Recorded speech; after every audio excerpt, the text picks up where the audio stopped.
Macaques live in many parts of Japan, and one population of them has become famous all over the world for their inventiveness.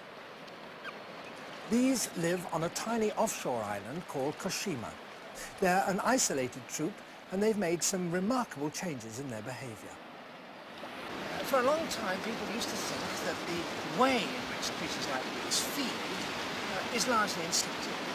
But then in 1952, scientists came to this island, and in order to entice the monkeys out into the open so that they can observe them more closely, they started offering them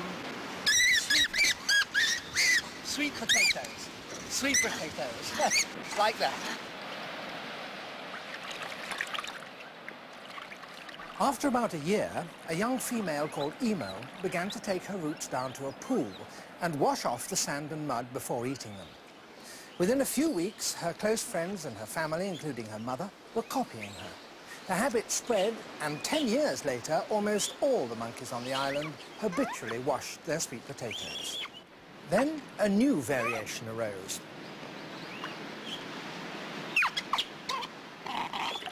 Instead of using fresh water, the monkeys took the roots down to the sea and washed them there, even when they were clean already. Perhaps they simply liked salt on their potatoes. Only the very old didn't adopt the new customs.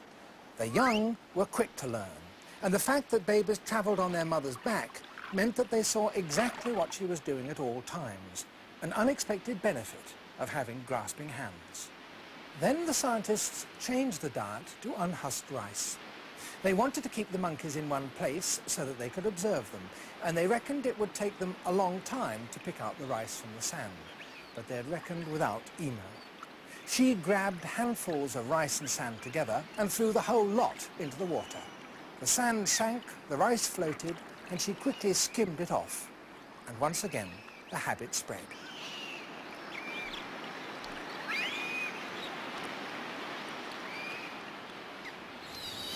This ability, and indeed readiness, to copy and learn from your contemporaries and your elders results in the community having shared skills, shared knowledge, shared ways of doing things, having in fact a shared culture.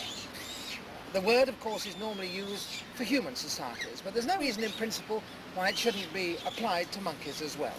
And what this troop of monkeys have done is to develop a simple culture.